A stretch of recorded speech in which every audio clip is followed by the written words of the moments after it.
Muchas gracias. Siguiendo con las actividades del módulo 2, en esta oportunidad vamos a hablar sobre endoscopía de colon y recto. Soy el doctor Héctor Enríquez Blanco, especialista de colon y recto, y dentro de nuestras actividades programadas el día de hoy vamos a hablar sobre endoscopía de colon y recto. La colonoscopía se ha convertido en uno de los métodos estándar para el examen del colon, en vista de la certeza diagnóstico que ofrece, y pues por supuesto esta va a depender de la calidad de la preparación con que el paciente llegue común. Pueden observar aquí una unidad de endoscopía que es una área específicamente diseñada para el efecto, que cuenta con una torre donde está un monitor, área para lavado del equipo, para la limpieza de todos los instrumentos, una unidad electroquirúrgica, equipo para monitoreo, y son todos los equipos que se deben contar para hacer procedimientos de esta índole, ¿verdad? Es frecuente que la mayoría de enfermedades de colon y recto requieran en algún momento el diagnóstico a través de una endoscopía de colon. Por supuesto, estamos hablando de pólipos, de cánceres, divertículos y enfermedad anorrectal, que no solo puede ser para diagnóstico, sino tratamiento.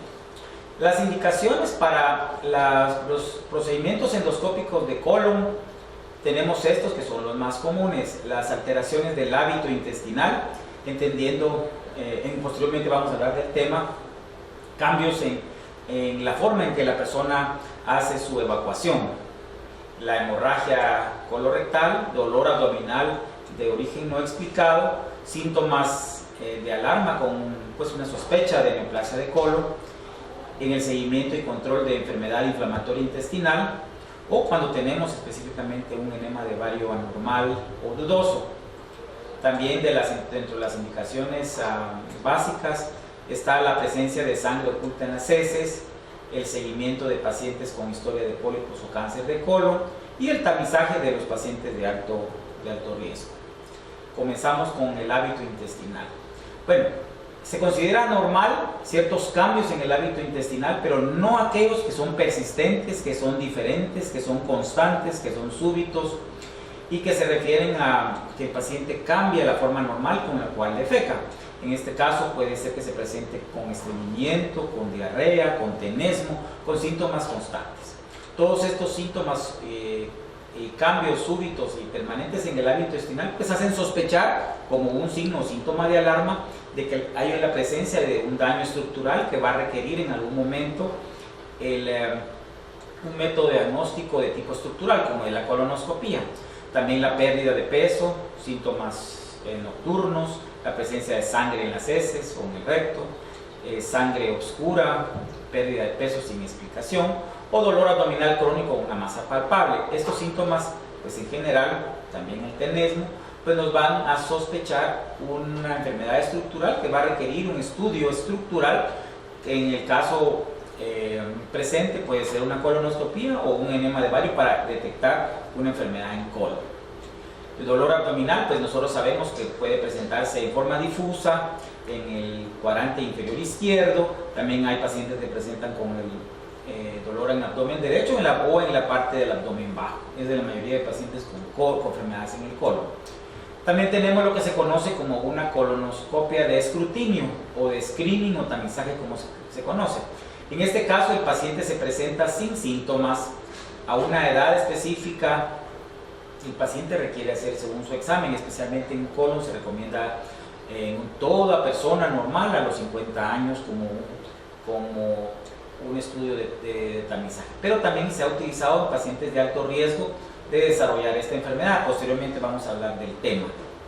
El paciente normal, de riesgo normal, pues se recomiendan diferentes asociaciones en todo el mundo que se haga una a los 50 años de edad.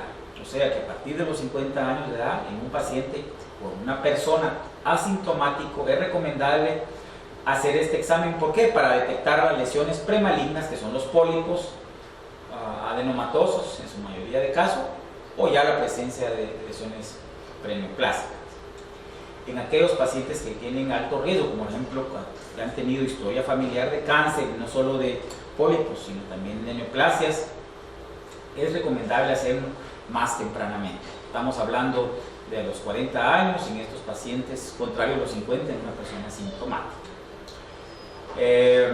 En el seguimiento mencionábamos cuando los pacientes han tenido un cáncer previo, pues en estos casos hay que seguir al paciente en control y realizarlo sucesivamente a los 3 años después de la resección curativa para evaluar cómo está la anastomosis, evaluar si existen lesiones metacrónicas, quiere decir que se presentan después.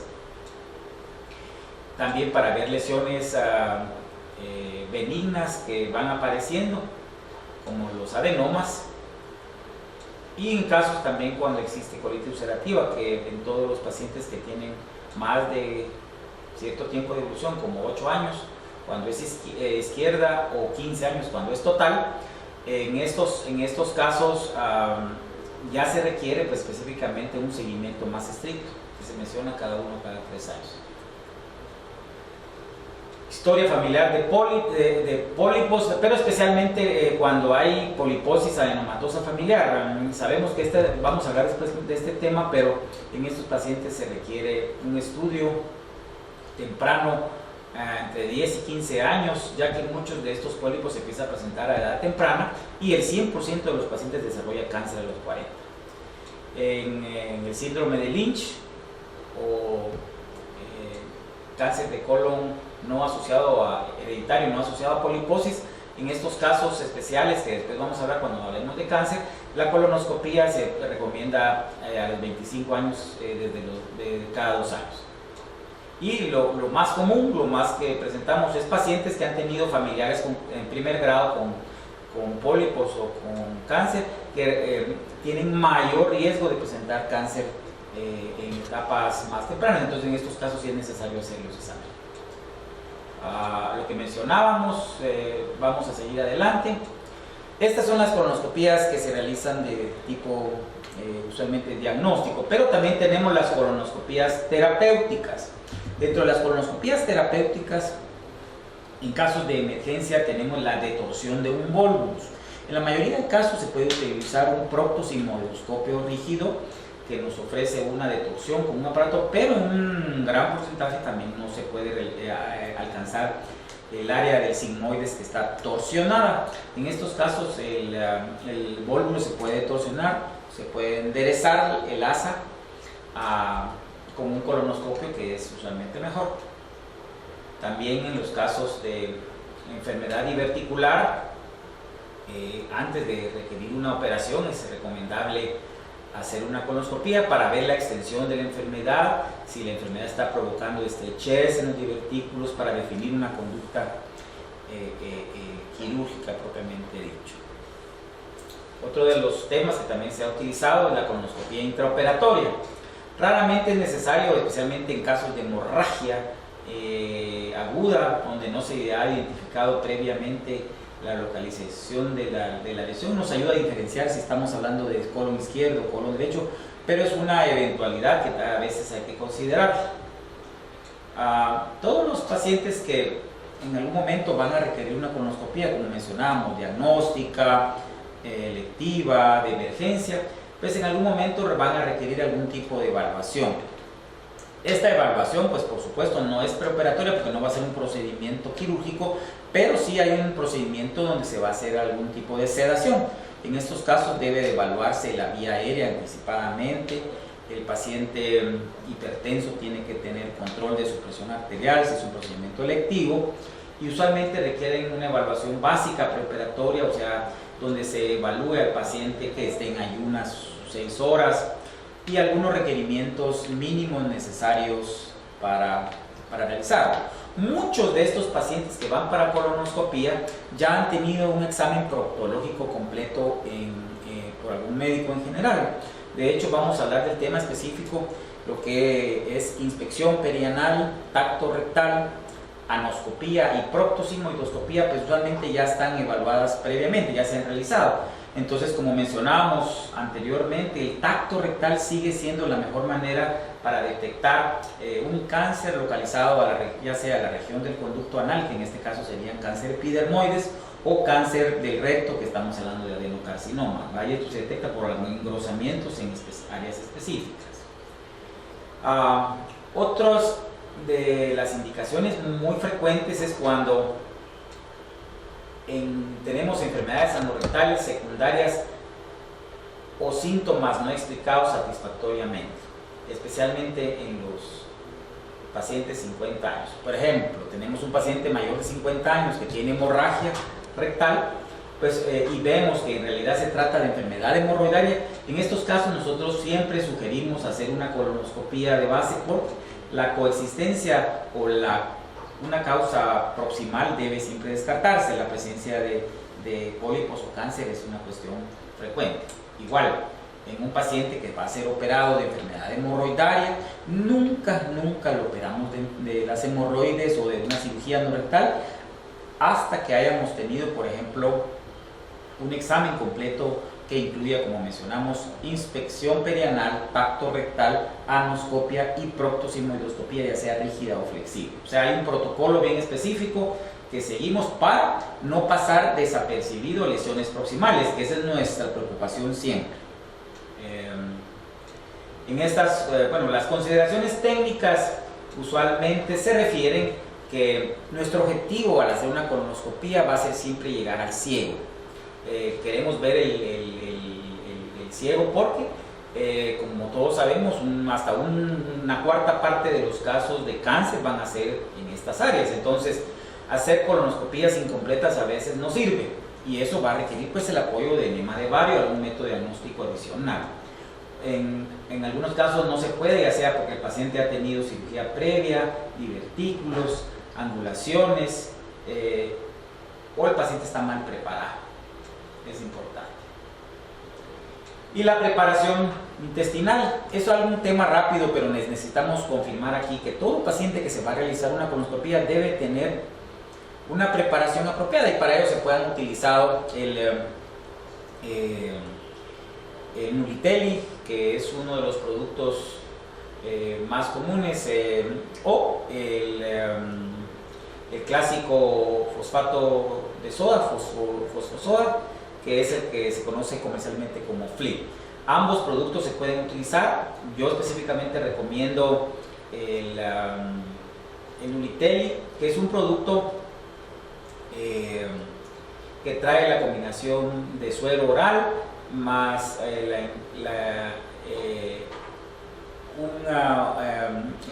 estimulante laxante osmótico, que va a mejorar completamente la limpieza del colon sin provocar cambios osmolares, que muchas veces es lo que hace el FLIT o fosfosoda. En los últimos años la fosfosoda, que fue muy utilizada en el año 90 y 2000, ha sido retirada del mercado de Estados Unidos por los efectos colaterales que tiene a nivel renal. Entonces, usualmente nosotros pues recomendamos el Nulitelli o Fortans, que es el otro nombre comercial, con lo cual podemos hacer limpiezas pues más efectivas del colon para tener una mejor evaluación. Bueno, ¿qué procedimientos podemos realizar en una colonoscopia? Aparte de la identificación de lesiones, podemos también hacer biopsias específicas de ciertas áreas, especialmente cuando el paciente ha tenido diarrea crónica, aunque la mucosa se mire normal, hay que hacer biopsias, polipectomías, quitar pólipos, extraer algún tipo de tejido, a veces hay cuerpos extraños que se pueden extraer, o la hemostasis de vasos sangrantes cuando existen vasos sangrantes, por ejemplo, algunas arterias, angiodisplasias, o lo más común, o alguna lesión, por ejemplo, que se ha quitado un pólipo y se está sangrado. También las detorsiones, como mencionamos, y cuando existen estrecheces en el área del colon por alguna razón quirúrgica, que es lo más común, pues se pueden hacer alguna dilatación endoscópica. El endoscopio que utilizamos está compuesto por una parte que es el mango, y este instrumento que es la punta. Pueden observar que el médico que realiza esto va dirigiendo con el dedo índice la punta del endoscopio. Este es un instrumento flexible y que con la mano izquierda usualmente va a hacer los movimientos apropiados arriba y abajo, izquierda y derecha, para entrar dentro del colon de una manera suave, haciendo las veces que va con el movimiento intestinal. Entonces el endoscopio pues es un aparato que es caro. Algunas veces el procedimiento, tal vez aquí pueden ver ustedes las angulaciones que ofrece, el canal de trabajo donde uno puede meter pinzas especiales, los lentecitos, el área donde uno insufla. Y también podemos hacer, como mencionamos, algunos procedimientos terapéuticos, quitar pólipos, cauterizar algunas áreas. Aquí tenemos una unidad electroquirúrgica y tomar fotos, imágenes, que nos dan una idea así, como pueden ver, observar. En esta imagen pueden observar ustedes las paredes nítidas del colon, de la mucosa colónica, donde están sus vasos sanguíneos en forma arborizante, de características normales. Un color rosa pálido de la mucosa, sus austras, que pueden haber estos pliegues ahí, son de la mucosa, y sin ninguna lesión en estos casos. Bueno, volvemos a ver, todo esto requiere una unidad electroquirúrgica. Esto no se puede hacer en una sala de operaciones quirúrgica normal, requiere de este tipo de apoyo, ¿verdad? Aquí pueden observar las imágenes, la toma de la biopsia y el paciente que está sedado, ¿verdad? Las fotos, siempre es importante que todo paciente que haya tenido un procedimiento endoscópico pues se realice un informe que tiene que estar escrito con fotos, con imágenes, para poder evidenciar al público y a los médicos y a todos los pacientes pues cuáles fueron los hallazgos. El otro tema importante es la sigmoidoscopía flexible. Tradicionalmente se realizaba la proctosigmoidoscopía rígida en los 80s, en los 70s, por su valor de diagnóstico, y usualmente a los pacientes solo se les detectaba 19-20 centímetros.